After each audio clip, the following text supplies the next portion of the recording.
Agora nesse bloco, Felipe e Lídia, falamos um pouquinho no bloco anterior sobre o período do namoro e como vocês se conheceram. Agora sobre o matrimônio. Como é que foi chegar à conclusão e chegar à percepção entre vocês dois? Agora nós podemos contrair o sacramento do matrimônio. Como é que foi essa preparação? Fique à vontade. Eu fui pega de surpresa com um pedido. Ah, é? De casamento, Como é que foi isso aí? Ele me pediu Fala aí, de Felipe. surpresa e foi um pedido muito lindo. Foi aniversário dela, né? A gente nos tornamos noivos com 2 anos, depois de 2 anos de namoro aproximadamente. E eu já sentia que era aquilo que eu queria para minha vida, né?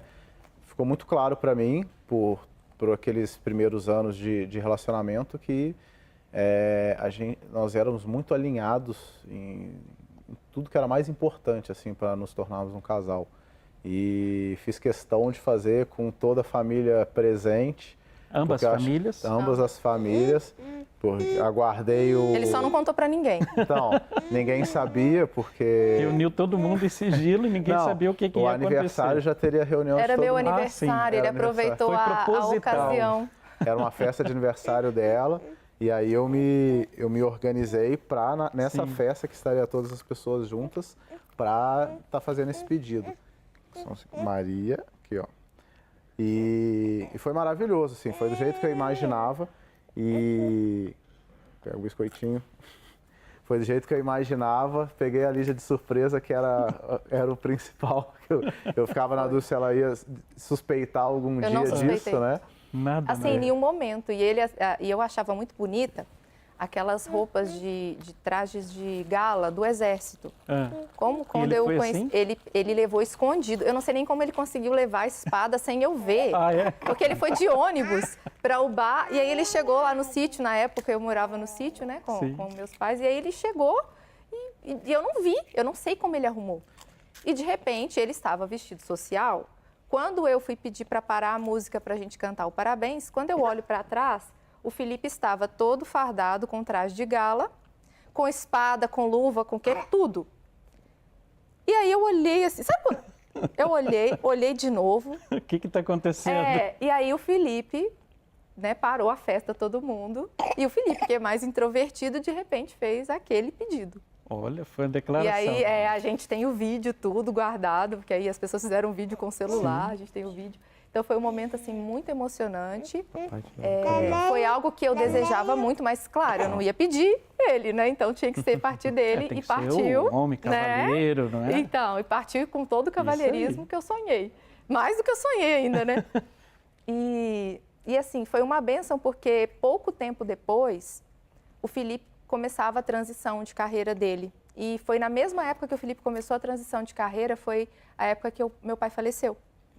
Então, para mim, os 2 homens principais, referência na minha vida, que aí então era meu noivo e o meu pai, eu ao mesmo tempo eu me distanciei deles, porque foi assim exatamente na época que o Felipe ia, ele teve que adiar a viagem dele para me dar um suporte por mais uns dias, porque foi num susto, né? Meu pai teve um infarto e foi fulminante. E foi uma fase muito difícil. E aí, mais uma vez, essa questão do relacionamento, da casa sobre a rocha, se fazendo presente. Porque nós passamos a fase mais difícil do nosso relacionamento, porque a distância passou a ser muito grande. O Felipe trabalha hoje no norte do país.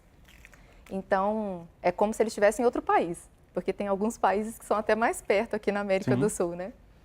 E eu vivendo um período de luto, onde eu fui dar esse suporte para minha mãe também, que não podia mais continuar morando lá no sítio. Então, foi um ano muito difícil. E não foi só um ano, né? Foi quase 1 ano e meio dessa questão dessa distância. E naquela época, até a comunicação era mais difícil. Hoje ele tem acesso à internet lá no trabalho dele, mas na época não tinha. Então, assim, a gente ficava sem se comunicar, sem se ver, por quase 1 mês inteiro. E nunca tinha acontecido isso. E mais uma vez, se não fosse a perseverança em Deus, eu teria desistido. Então, foi e aí eu falo mais porque o Felipe, porque eu vejo que da parte dele, como ele, quantas vezes ele falava assim, Lídia, a gente vai conseguir, vai dar certo, aguenta mais um pouco, sabe do aguenta firme? Esse apoio, esse apoio. Ele foi o meu apoiador nessa época, porque eu fiquei, nessa época, realmente muito fragilizada. E eu precisei ter força para o trabalho e para ser o apoio da minha mãe. Porque eu tinha aberto a clínica tinha pouco tempo, tinha 6 meses que eu tinha aberto a clínica quando ele teve que fazer a transição e o meu pai faleceu.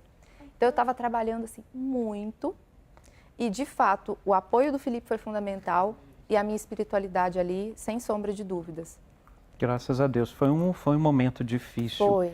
Então, depois dessa declaração, aí o casamento aconteceu e como e aí o senhor sabe como foi o casamento, né? Ah, sim, aparecer lá para assistir esse como as nossas coisas têm tudo à distância, né? Sim. Aí a gente tinha que convidar o Padre Wendel, que estava onde? Já em São Paulo, não mais em Ubá, para poder, nesse momento, foi lindo. recebermos esse sacramento, que foi algo tão especial e tão esperado, porque nós ainda passamos pelo desafio de termos marcado a data e a pandemia estourou exatamente quando a gente marcou a data. Então, aí a gente precisou remarcar data. Então foi... Esperar mais um pouco. Foram muitos desafios, mas para o senhor ver que quando a base, o alicerce é construído em Deus e quando o casal tem valores muito alinhados e não houve medo de conversar sobre absolutamente tudo, desde quando começamos a nos conhecer, isso foi fundamental para que a gente chegasse até aqui. Sim.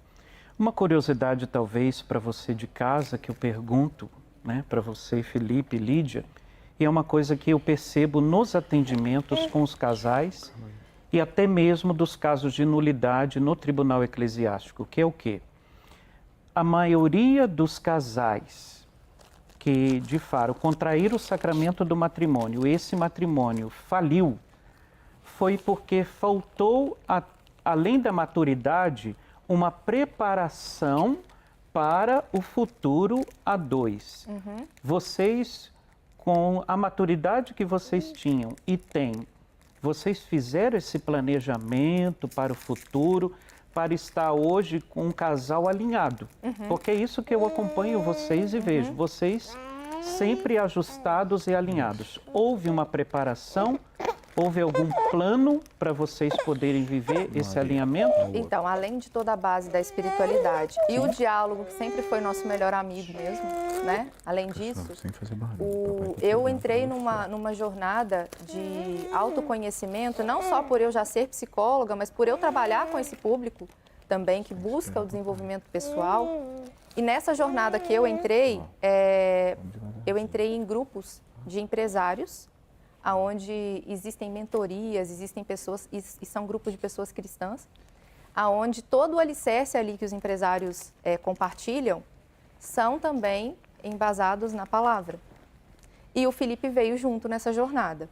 Então, tanto o Felipe quanto eu fizemos imersões mesmo de desenvolvimento pessoal, e enquanto individualmente e enquanto casal. E essas imersões, elas foram nos capacitando, nos dando mais inteligência emocional, nos dando mais maturidade. Muito eu pude perceber, por exemplo, pequenas contaminações que, se eu não tivesse trabalhado, contaminações de crenças, de coisas, por exemplo, do feminismo, que foram me contaminando, porque eu fui preparada para ser uma mulher de negócios. E que, se eu não tivesse nessa jornada e nessa imersão em paralelo com a minha espiritualidade, teve pequenas contaminações que teriam se tornado tão grandes ao ponto de, talvez, eu não ter chegado a um matrimônio um dia. Tamanha seria a minha autossuficiência.